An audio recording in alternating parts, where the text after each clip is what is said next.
हाय दोस्तों, मेरा नाम है नीलेश कुशवाहा। स्वागत है आपका मेरे YouTube channel Bajrang pharmacy solution में। तो आज हम डिस्कस करने वाले हैं फिजिकल फार्मास्यूटिक्स। फिजिकल फार्मास्यूटिक्स में से एक क्वेश्चन बनता है जो कि प्रोटीन बाइंडिंग। तो आज हम उसको डिस्कस करेंगे कि प्रोटीन बाइंडिंग होती क्या है। तो हम देखते हैं पहले इसकी डेफिनेशन।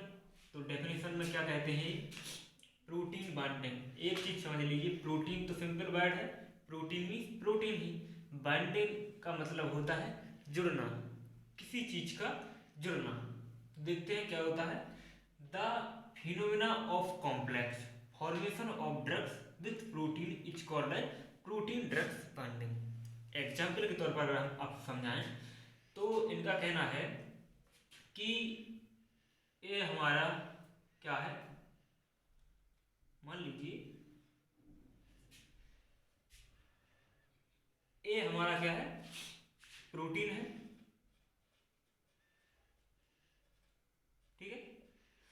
और ये हमारी क्या है, ड्रग्स।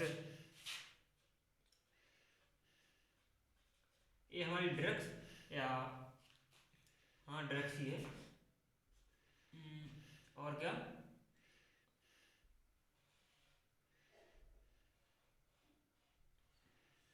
ड्रग्स किसके साथ जुड़ गई, यहाँ अटैच हो गई। देख रहे हैं? जो ड्रग्स थी वो प्रोटीन के साथ में जुड़ करके एक क्या बनाती है, कॉम्प्लेक्सेशन या कॉम्प्लेक्स का फॉर्मेशन करती हैं, जिसे हम कहते हैं प्रोटीन ड्रग्स कॉम्प्लेक्स या प्रोटीन बाइंडिंग। आप समझ सकते हैं हमने क्या कहा, प्रोटीन का और ड्रग्स का मिलना क्या कहलाता है, प्रोटीन बाइंडिंग। ठीक है, अब आगे समझते हैं इसका मैकेनिज्म। तो हम बताते हैं आपको कि मैकेनिज्म क्या है। मैकेनिज्म में अगर एक क्वेश्चन आपको पेपर में देखने को मिला 7 नंबर में, तो जो इसकी मेन डेफिनेशन है वो तो हम बता चुके हैं, लेकिन इसके अंतर्गत उन्होंने कहा कि मैकेनिज्म भी बताइए और इसके फैक्टर इफेक्टर भी बताइए। 7 नंबर में क्वेश्चन दे दिया तो आपको मैकेनिज्म में कैसा लिखना है मैं आपको समझा देता हूँ, ठीक है।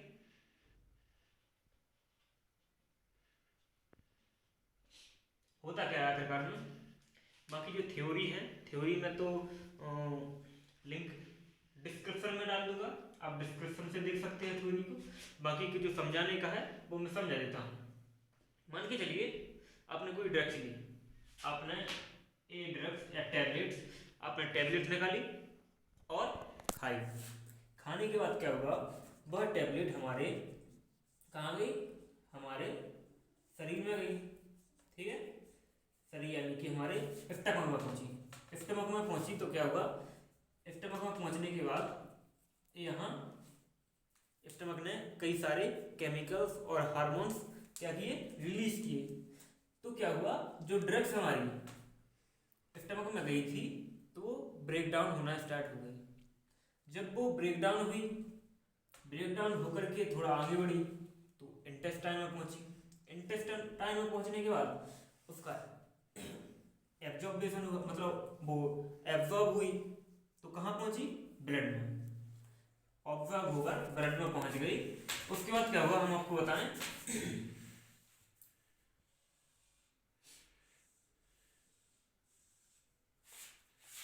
होता क्या है यहाँ पर एल्बुमिन,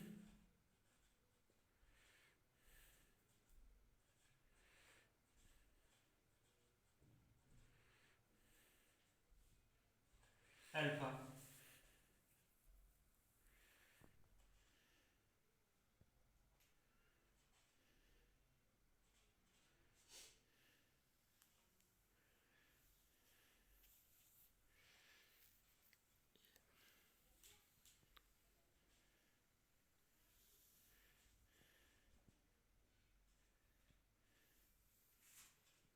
अल्फा एसिड ग्लाइकोप्रोटीन। इसके बाद एक और हमारी होती है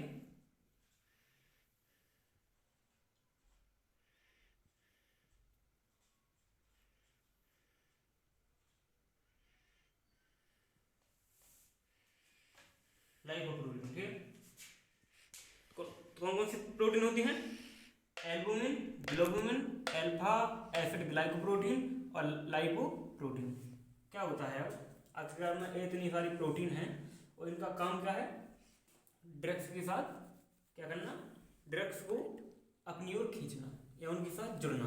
तो आखिरकार में होता क्या है, जब यह स्टमक में पहुंच गई तो स्टमक में पहुंचने के बाद ब्लड में पहुंची और ब्लड, ये समझो हमारे शरीर में ब्लड क्या रहा है, बह रहा है, लगातार हमारे शरीर में ब्लड बह रहा है। और ब्लड में हमारी एल्बुमिन पाई जाती है, ग्लोबुमिन, अल्फा साइटोसिन, लाइपो, ये सब हमारे ब्लड में हैं। समझ गए। अब क्या हुआ, जो हमारी ड्रग्स थी ये भी कहाँ आ गई थी, ब्लड में। तो ब्लड में आने के बाद ये तो बहुत सारे भागों में टूट चुकी थी। तो क्या हुआ, जो हमारी ड्रग्स थी यह प्रोटीन के साथ में कॉम्प्लेक्स बना लिया। और हमने आपको पहले ही बताया था कि प्रोटीन बाइंडिंग क्या होता है, ड्रग्स का प्रोटीन के साथ में बाइंड होना क्या कहलाता है, प्रोटीन बाइंडिंग। तो वही इसने किया यहाँ पर, क्या किया, ड्रग्स किसके साथ जुड़ गई, प्रोटीन के साथ में, और एक कॉम्प्लेक्स बना लिया जिसे हम कहते हैं प्रोटीन ड्रग्स कॉम्प्लेक्स या प्रोटीन ड्रग्स कॉम्प्लेक्स। ठीक है, ये हो गया। अब क्या होता है, ये थोड़ा आगे बढ़े, आगे जब बढ़े तो हमें पता होना चाहिए कि हमने ड्रग्स किस लिए ली थी।